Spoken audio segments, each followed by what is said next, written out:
नमस्कार मित्रों, astro Ravi channel में आपका स्वागत है। मेरी चैनल से जुड़ने के लिए धन्यवाद और आपका खूब खूब आभार।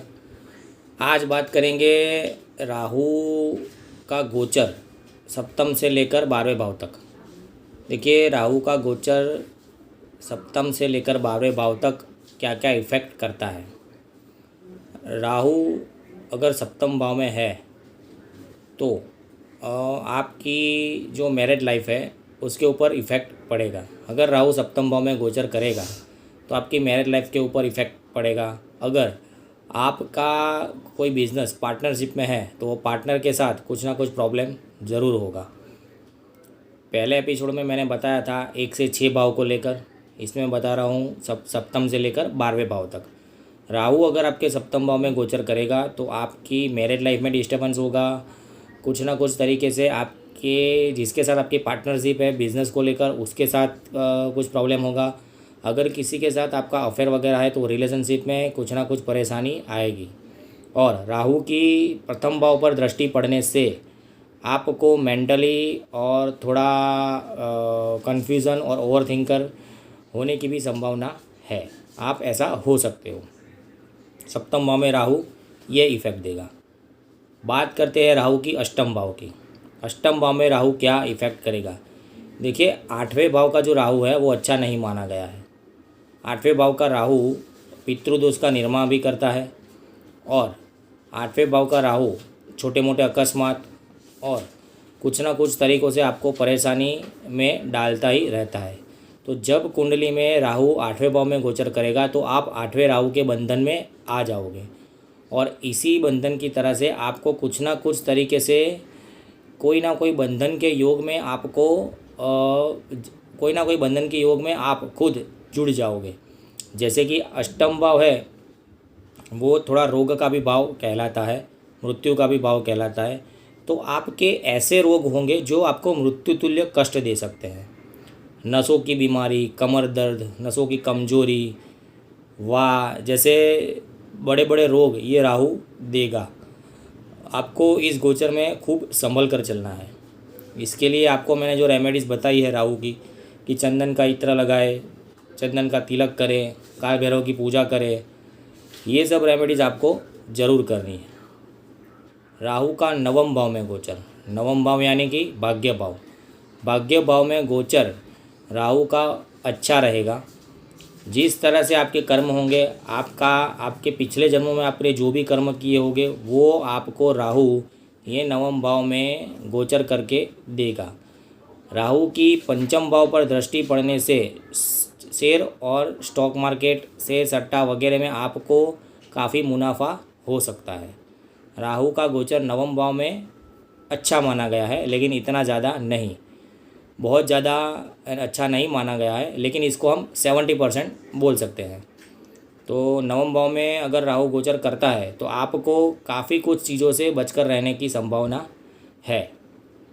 अगर आप इन्वेस्टर हो तो आपको कोई लॉन्ग टर्म के लिए इन्वेस्टमेंट करना है, शॉर्ट टर्म के लिए इन्वेस्ट नहीं करना है। स्टॉक मार्केट वगैरह में अगर आप इन्वेस्ट करते हो तो आपको शॉर्ट टर्म के लिए इन्वेस्ट करना है, लॉन्ग टर्म के लिए इन्वेस्ट नहीं करना है। नवम भाव से आपका भाग्य, आपके अच्छे कर्म करने हैं। जब तक राहु आपके नवम भाव में है आप अच्छे कर्म करें, इससे आपका भाग्य धीरे धीरे खुलेगा। क्योंकि शनि की तरह राहु भी कार्मिक ग्रह है। ये राहु के शनि के हिसाब से ही राहु फल देगा। तो राहु को भी दूसरा शनि समझ लिए। तो अगर नवम भाव में राहु है तो आप, और नवम भाव में राहु गोचर कर रहा है तो आपको थोड़ा बहुत संभलने की ज़रूरत है, बहुत ज़्यादा बैड इफेक्ट नहीं देगा। बात करते हैं दसम भाव में राहु के गोचर की। दसम भाव में राहु का गोचर काफ़ी अच्छा है।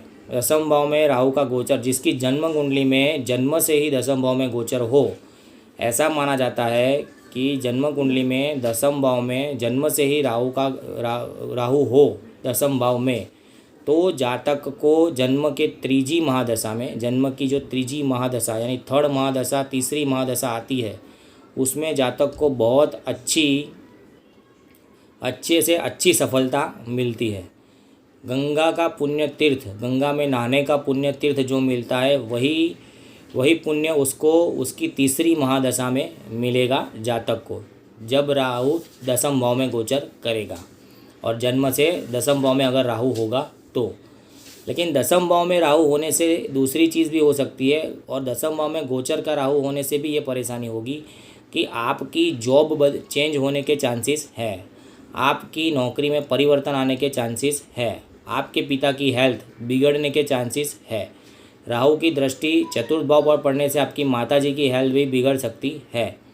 आपको थोड़ी बहुत छोटी मोटी परेशानियां घर को लेकर, पैतृक संपत्ति को लेकर, या आपके कर्म को लेकर, आप जहाँ पे जॉब करते हो उसको लेकर, आपके जो सीनियर पार्टनर्स है, सीनियर्स आपके जो है, उनके साथ थोड़ी बहुत परेशानी आपको झेलनी पड़ेगी। थोड़ा बहुत पॉलिटिक्स का भी आपको सामना करना पड़ सकता है। दसम का गोचर ये इफेक्ट देगा।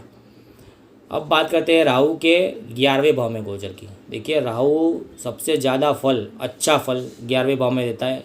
11वां भाव लाभ भाव कहलाता है। ये राहु 11वें भाव में आपको बहुत अच्छा फल देगा। राहु का सबसे अच्छा फल 11वें भाव में मिलता है। ना तो कोई बैड इफेक्ट देगा, हेल्थ बहुत अच्छी रखेगा, कभी भी आप रोगी नहीं होगे, हमेशा आप निरोगी ही रहोगे, आपको कभी कोई रोग नहीं होगा। ये अगर राहु आपके 11वें भाव में गोचर करता है तो पूरे 18 महीने यानी पूरे 1.5 साल तक आपको कोई भी शारीरिक या मानसिक परेशानी नहीं हो सकती।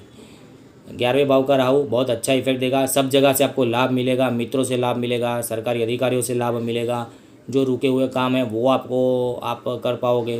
तो 11वें भाव का राहु इसी तरह से बहुत अच्छी और अच्छे से सफलता देगा। बात करते हैं राहु के 12वें भाव की। देखिए, 12वें भाव में बैठा हुआ राहु आपको बंधन में डालता है, क्योंकि 12वें भाव में अगर राहु का गोचर चल रहा है तो आपको एक चीज़ अच्छी होगी, आपका नौकरी में स्थानांतरण होगा, विदेशियों के चांस बनेंगे, घर से दूर कहीं जाने के चांसेस बनेंगे, अपनों से कहीं दूर जाने के चांसेस बनेंगे। उसके साथ साथ जेल योग की भी शक्यता है, कुछ ना कुछ बंधन योग, यानी आपके घर में कुछ ना कुछ ऐसा प्रॉब्लम चल रहा होगा जिसकी वजह से आप कुछ ना कुछ बंधन महसूस कर पाओगे। यानी वो पूरे 18 महीने जैसे आपको कोई रोग हुआ है तो उसके रिलेटेड आप कुछ बंधन महसूस कर पाओगे। अगर किसी के साथ कुछ अनबनाव है, कोर्ट कचहरी का चक्कर चल रहा है, तो उसके लिए आप कुछ ना कुछ बंधन महसूस कर पाओगे। तो ये 12वें भाव का राहु हमेशा बंधन में डालता है। ज़्यादा खर्चे, और वो भी कैसे खर्चे, बिन बुलाए खर्चे, हॉस्पिटल के खर्चे, कोर्ट कचहरी के खर्चे, ज़्यादा वकील को पैसा देना, ये सब चीज़ें 12वें भाव का राहु करवाता है। तो सबसे बेटर कंडीशन ये है कि अगर 12वें भाव में आपके राहु गोचर कर रहा है तो आपको चंदन का तिलक लगाना चाहिए, चंदन का इत्र अपनी कलाई पे छिड़किए, काल भैरव की पूजा कीजिए, शिव जी की आराधना कीजिए। सबसे अच्छी कंडीशन ये है। देखिए, राहु का गोचर प्रथम भाव से लेकर 12 भाव तक मैंने बता दिया, लेकिन अगर आपको राहु को कंट्रोल में करना है तो मैंने पहले भी बताया था कि राहु की सिर्फ 3 रेमेडीज़ है, सिर्फ 3 रेमेडीज़ ही राहु की है जो आपको इफ़ेक्ट करेगी। सबसे पहली रेमेडीज़ है चंदन का तिलक लगाए, चंदन का इत्र कलाई पर लगाए। दूसरी रेमेडीज़ है काल भैरव की पूजा कीजिए। तीसरी रेमेडीज़ है शिव जी की आराधना करें, जितनी भी हो सके उतनी शिव जी की आप आराधना करें, उससे आपको बहुत बेनिफिट होगा। और जो भी करना है संकल्प लेके करना है, मतलब समझ लिए अगर आपका राहु अभी थोड़े दिन बाद, जैसे अभी ये 13 अप्रैल आएगी, 13 अप्रैल को राहु गोचर बदलने वाला है, राहु का गोचर चेंज हो जाएगा। तो 13 अप्रैल को राहु मेष राशि में आने वाला है। तो मेष राशि वाले जातक को 13 अप्रैल से ही मेष राशि वाले जातक को संकल्प लेकर शिव जी की आराधना करनी चाहिए कि भाई ये राहु मेरी कुंडली में आ रहा है, ये को किसी तरह से मुझे इफ़ेक्ट ना करे, इसीलिए मैं आपकी पूजा कर रहा हूँ। ऐसा संकल्प लीजिए, हाथ में जल लीजिए और जल भूमि पर अर्पित करें, आप ये पूजा करें, इससे आपको बहुत बेनिफिट होगा। तो राहु की रेमेडीज़ जो भी है वो आप करें। चैनल को शेयर कीजिए, सब्सक्राइब कीजिए, लाइक कीजिए। बहुत बहुत धन्यवाद।